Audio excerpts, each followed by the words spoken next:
An HOA board president just called the cops on my retired police canine for being dangerous. But when Officer Max started acting strange near her backyard shed, everything changed. What he found inside led to 15 felony charges, a neighborhood-wide investigation, and the most insane twist in HOA drama you'll ever hear. She tried to have MY dog taken away, but ended up in handcuffs herself. If you love justice, serve with a side of karma. Smash that subscribe button on NeighborWars HQ, because this story gets wild. Let's dive in. What's up, NeighborWars HQ family? Welcome back to the channel, where we expose the craziest, most unbelievable neighbor conflicts that'll make your HOA drama look like a tea party. Before we get into this absolute roller coaster of story, hit that like button if you've ever dealt with an HOA that's drunk on power.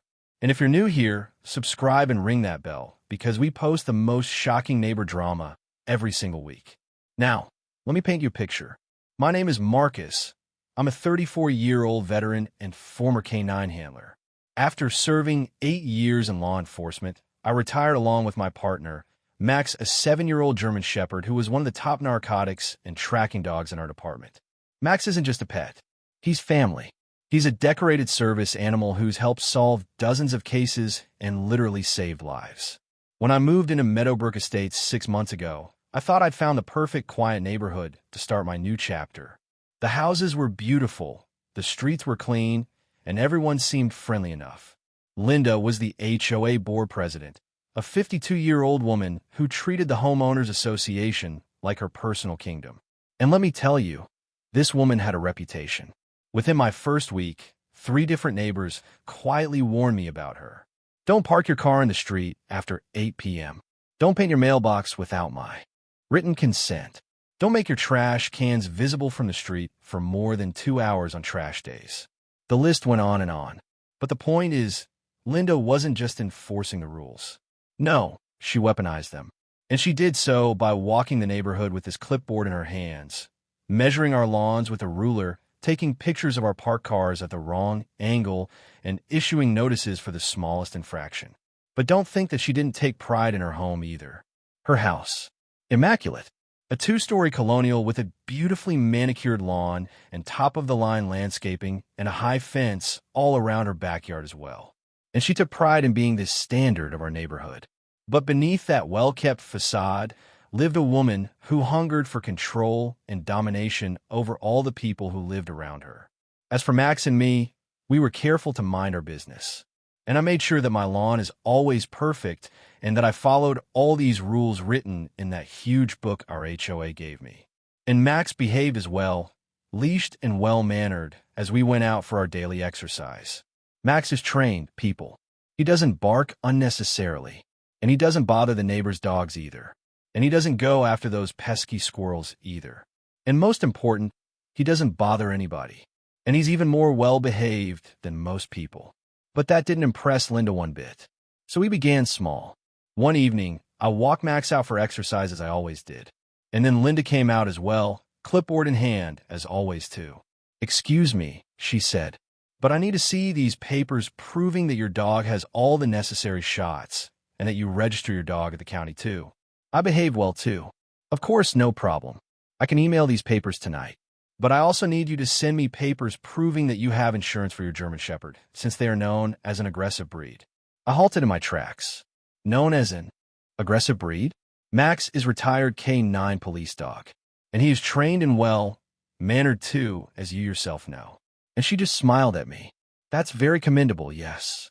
But our neighborhood does have certain rules and regulations regarding animals that could potentially be hazardous. You need that insurance paper in 48 hours, or you will also violate our neighborhood rule." And that night, I checked all these neighborhood rules, and I found that nothing related about insurance for certain dog breeds. Whatever that means.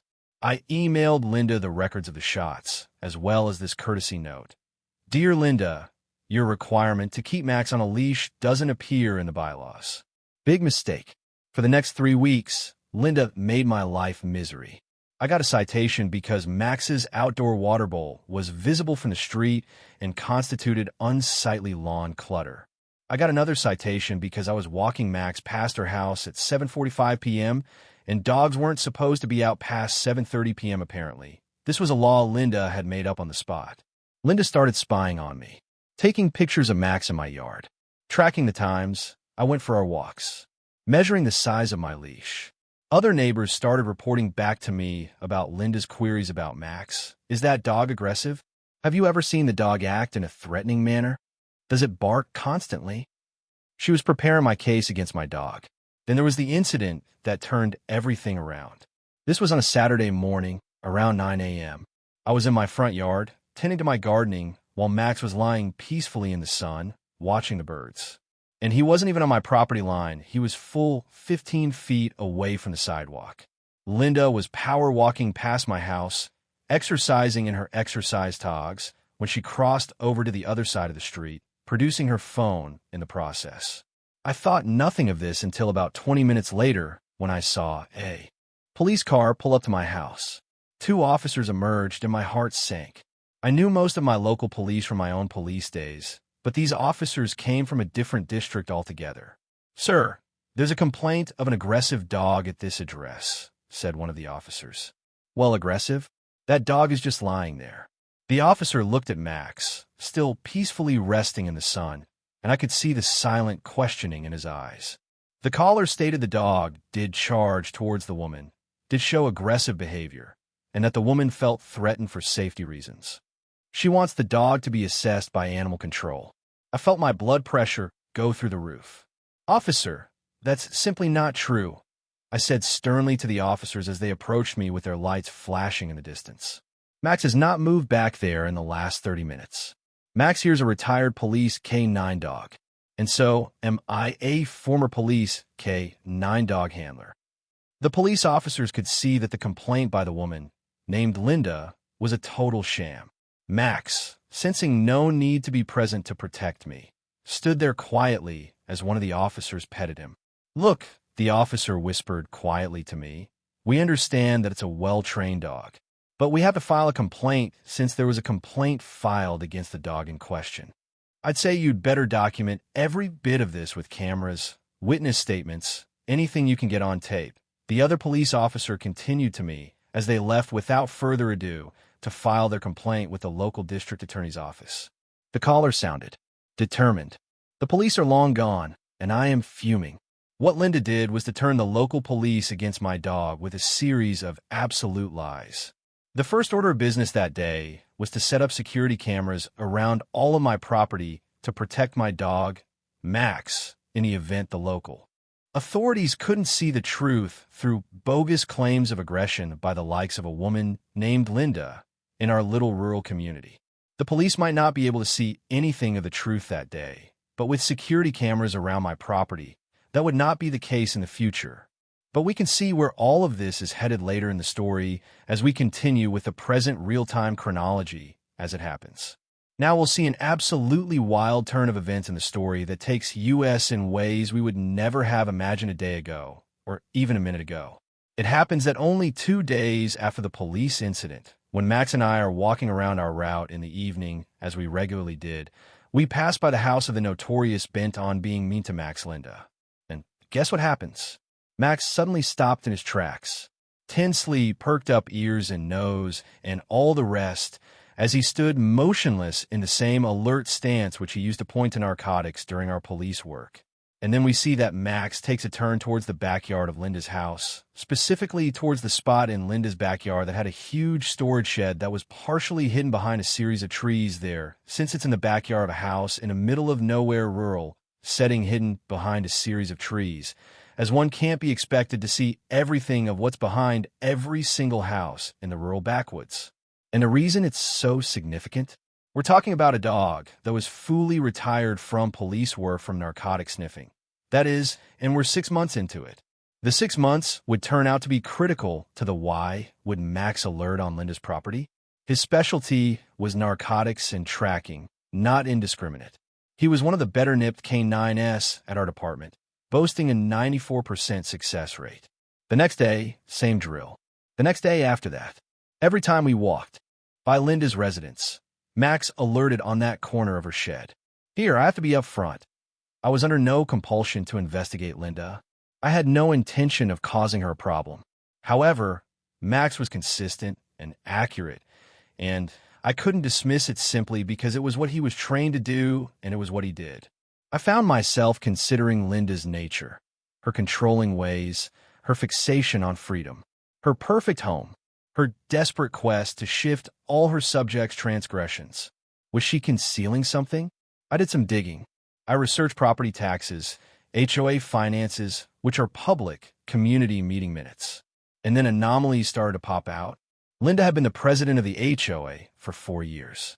During this period, there had been 3 special assessments, where homeowners had been billed additional funds for improvements within the community. However, when I drove by to see what improvements had actually been made, there was nothing. The new playground equipment? Unseen. The slated renovation of the community sign? The same outdated sign had been there. The drainage projects? Unheard of. This is about $47,000 missing from these homeowners, seemingly. Then I began to casually gather information about this oppressive woman from my aroused but calm neighboring community. What I found defied explanation. Mrs. Chun, a woman in my very street, told me of Linda's egregious complaints about her, which culminated in this $500 fine about her unapproved window treatments, despite no formal rule having been broken. Then there was the Johnson family, who informed me of Linda's menaces to lien their home due to her claim of an unpaid HOA bill, which they had already paid and had proof of payment to show. Then there was a contractor or a guy by the name of Dave at the very end of my street, talking about power equipment swiped 6 months before and others reporting similar theft. Lawn equipment, bicycles, even packages off doorsteps. The police reports weren't going anywhere either. This neighborhood wasn't like this before Linda took over, Dave said. It's like she runs this place like the Gestapo, but half the money we pay in fees just evaporates. I called a meeting of 8 of the most agitated residents. We then chose to demand a complete accounting of HOA finances, which was our right under bylaws. The result was predictable, yet astonishing in terms of audacity. She issued violation notices to all 8 of us in 24 hours. Bogus charges, threatening penalties, intimidation again. The part she didn't know was that, to this very day, Max was still alerting to her shed every day. It took a full 3 weeks after that first 911 incident for things to culminate in a confrontation that would bring out the worst in all of us. It was a Thursday evening around 7 p.m. I was taking out Max, and as soon as I spotted us nearing Linda's residence, she was out in front, frantically pruning the hedge bordering the street. "Your dog has to be on the other side of the street," she shouted upon spotting me and my 4-legged friend. "We're on a leash, and we're walking down a public sidewalk," I retorted evenly. "I don't want that dangerous animal anywhere near my residence. I already contacted animal control again for your failure to properly control him." Mux, naturally, was behaving normally. However, as soon as I spotted us nearing the boundaries of her property, he took his proper alert position once more and this time yanked strongly along that perimeter, whining persistently. That was enough for a noticeable flash of terror to flicker across her face for a fraction of a second. "Get that dog away from my residence," she raved, storming towards her front door. "I'm dialing the authorities this instant." That was when I noticed something peculiar about this situation that would shortly turn into something very, very suspicious. The fact was that she normally locked that back gate to prevent trespassers from entering, but this time, that gate was ajar, just enough for me to peer into her backyard through that opening in order to observe additional details that, under normal circumstances, would indicate a trespass or a break-in in progress, but which, to me, would suggest something else entirely under these circumstances. Given all I'd seen up to this time, I most certainly was not trespassing. I was, after all, standing on that publicly available sidewalk that literally bordered that house and was clearly observable to anyone passing by along that street, just as I just passed by, taking out that loyal watchdog, the missing HOA money. Reports of stolen property in the neighborhood. Linda's obsessive tendencies to control and divert attention. I grabbed my phone and dialed my old partner, Detective Sarah Rodriguez. "Sarah, I need you to trust me on this one. I think my HOA president may be stealing, possibly embezzling. My K9 has been alerting on her property for weeks. To her credit, Sarah didn't blow me off. Marcus, you know Max's track record. If your dog's been alerting this long, that's something. But I need probable cause to warrant a search. What about an open gate, a casing of stolen property, and an MO of missing items in the neighborhood that correlates to her access to homes via HOA inspections? There was a moment of silence. Don't do a thing. I'll call the detective on the case. What happened over the next 48 hours? Utter and complete chaos. Sarah got a hold of the detective on the case. They pulled the case files, and it turned out that over $30,000 of property had been stolen at the Meadowbrook Estates over the 2-year span, all of it having been taken at homes where the victims had either been inspected by the HOA or where the perpetrator was given access via the HOA presidency. Then, they got a warrant for the HOA's financial records, where it was found that the woman had been systematically stealing the money via odd invoices by vendors and removing it as needed. With Max's alerts and my testimony about the dog's training, that was all the probable cause needed. On Saturday morning, I was having a cup of coffee when the commotion started. Sirens blaring, a K9 unit, 2 police vehicles, all surrounding the front door of the rabbi's house. I took Max out front, and I kid you not, the look on the woman's face as she saw the warrant was worth.com. This 4-hour search was a real crowd pleaser. What she'd stored in the shed was truly incriminating. Over $25,000 in stolen goods taken from local residents. Power tools, lawn equipment, bikes, electronics, jewelry, and even precious gems, forgery of HOA bills and documents amounting to $47,000 in embezzled cash, a laptop filled with data on the specific homes she'd broken into when the residents would be away, and what items she'd earmarked to steal. And here's the kicker, a small stash of meth and associated paraphernalia. That's what Max was alerted to by his narcotics training. What we found was a world of trouble bigger than we'd ever suspected. Linda claimed she was holding those items for various reasons. The discrepancy in finances was just a little accounting problem, and she didn't know anything about the meth and related items. None of it was mine, you see. None of it panned out, of course.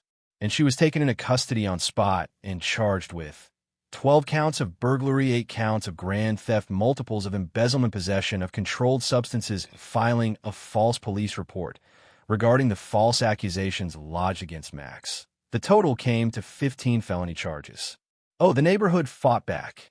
Every member who'd been affected by Linda's little reign of terror came forward to tell their story of theft and harassment. TV crew came in, and it became a thing.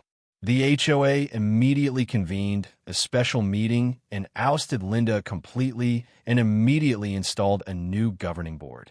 They also hired a forensic accountant who recovered the bulk of what she'd stolen and started proceedings to recover the cash. Every resident who'd had items swiped was able to recover them fully. Mrs. Chun recovered Grandma's jewels. Dave recovered his stash of power tools. The Johnsons recovered their kid's bike. And me, myself, I was able to see cancellation of every single disputed violation notice I'd received. To top it all, the new crop of HOA officials actually thanked Max my fish, for his efforts in blowing the lid on the scandal. They bestowed a certificate of recognition on Max at a community meeting, and personally, I found it pretty funny and sweet, and who am I kidding? It's a certificate of recognition. Linda took a plea deal and is doing 6, and is also on the hook to reimburse the entire association and theft victims fully. And, of course, she's also been given a permanent rap sheet on top of it, thanks to those false police reports. Thanks for watching. Check out these other insane neighbor stories. Don't forget to subscribe to NeighborWars HQ for weekly drama.